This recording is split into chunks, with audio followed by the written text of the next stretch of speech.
Hi everyone, I'm Jonathan Delgado, and this is my game critique for Assignment 1. The game I chose to critique is Dying Light 1.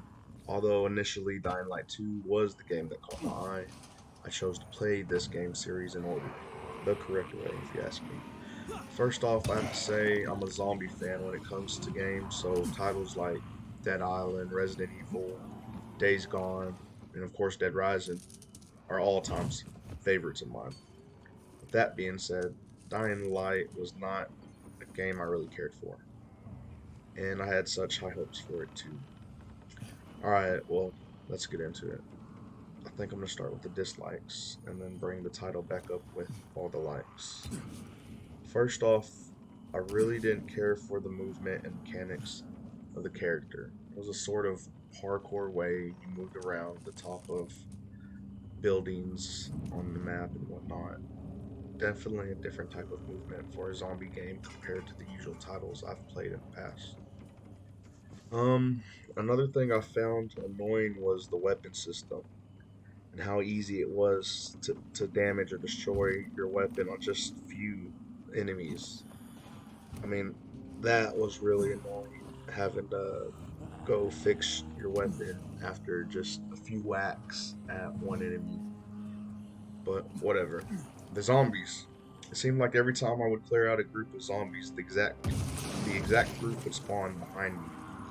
You go to pick an annoying lock and boom, there they are out of nowhere. Very, very frustrating. Another thing I really didn't care for was the storyline. It felt super cheesy and very predictable.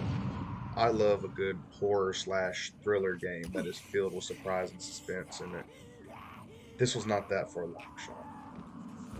Um, Alright, let's get into some of the likes. I did like how it presented the tutorial in the game. I think it did that very well.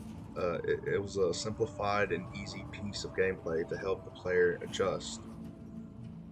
All right, earlier. I know I said I didn't like the movement, but one feature I did find it interesting was the ability to climb poles and then position yourself around the poles. Adjust yourself so you can then jump to another pole. That was pretty neat. Something you hardly ever find in zombie games, which was pretty cool. So I think the last thing I could say that we can all agree on is that this game had the correct amount of gore in it. And any respectable zombie game is going to have a good amount of gore. I mean, it was it was on point with that. But other than that, this game just really wasn't my cup of tea. I mean, I'm sure you could probably grow on me, but yeah, that was my Dying Light critique. Thank you for listening.